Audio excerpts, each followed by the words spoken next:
Genevieve Lukenda Lund. I am VP of People and Culture at Sagard Montreal. So I met Radar, in fact Patrick, just over about 2 years ago through the pandemic. And I met him through, I was in between jobs. And he said, come and join this networking group that I have for executives. And specifically for human resources. So I joined, and I was pleasantly surprised because he has built an entire process or an entire networking group specifically for my peers. And done in a way where we met monthly and where I was able to meet a bunch of different people through all walks of life. And then have Patrick accompany, and not just Patrick, but he had also other colleagues joining the calls, and was able to support and provide advice and coaching along our specific journeys. So that's how we met. It was really through one of the networks that they were running. And very powerful because it was not only motivational when you're going through, changes in careers and different changes like that, but coming out with a network myself. And through that experience and through meeting him, of course, with the work that he does, I've also been able to become a customer. And that's been obviously a fantastic experience. And interestingly enough, even though we were, I was working or in these meetings with him, I never quite understood, or I knew Radar Headhunting, they were headhunters, but I didn't understand the quality or their value proposition until we started working together. And from this day on, I will never look back.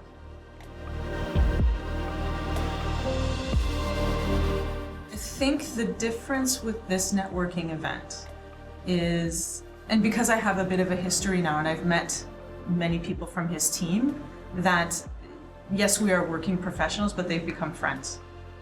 And I think the value of being able to have that kind of relationship and be able to sort of go between the professional and the personal really builds that bond of trust.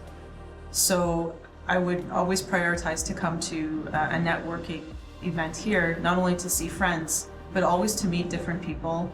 And Radar does a very good job of making an effort of mingling us, because they all know our backgrounds and they're able to make those connections. So I always walk out with 2 or 3 new connections that I've met. So I've really found it a comfortable way to network, because you're sort of familiar, but at the same time you always walk out with something new. Yeah, it's a funny story, because even though I knew of Radar, and even when I was starting in my role, it wasn't clear exactly what their value proposition was, or I wasn't clear in my mind. Because if you go to different headhunting firms, some are specialized in IT, some are specialized in C-suite, etc. So you kind of peg. But Radar was different in the sense that, you're talking to them and they're able to meet your need regardless if I'm looking for someone in finance or HR or wherever. And when I first had my first mandate with Radar, I thought, okay, let me choose something, not risky. So they helped me with the search in the US, like on the other side, on the West Coast.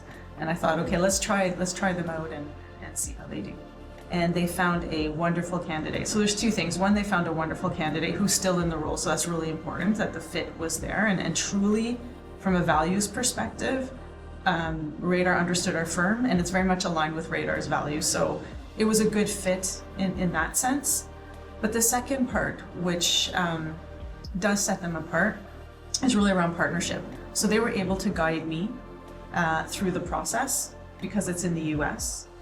They were also able to guide the hiring manager in the US in a way, because they were able to educate us in a very respectful way. If we weren't doing sort of better practice, they were able to rein us in. And that I truly appreciate, because it was always done in a way of respect and teaching and showing us, if we did it this way, this is the result we would get.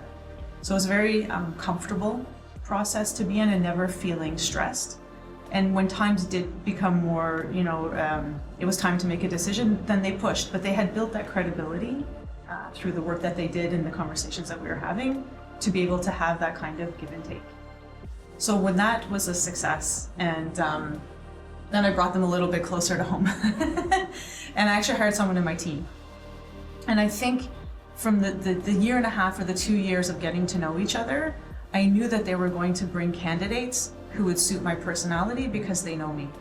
So it's that tacit, even if you have the best CV, you know, they know their candidates and they know me.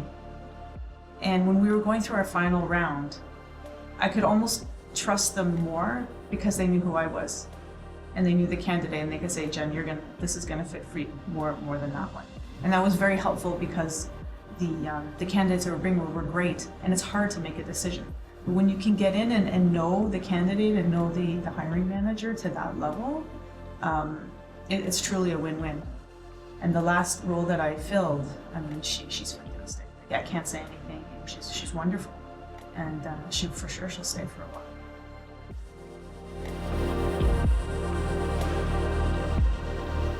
So I'll probably go back in my career quite a few years ago when I was probably just starting out my career as a corporate trainee. My mentor and boss at the time was quite tough but fair. And you have to understand that I'm Canadian and pretty extroverted, and he's a Norwegian and he's a farmer. So you can already, this is not going to be the group. I'm young and naive, and he's, very experienced, and I'm working for him. So it was a bit tough.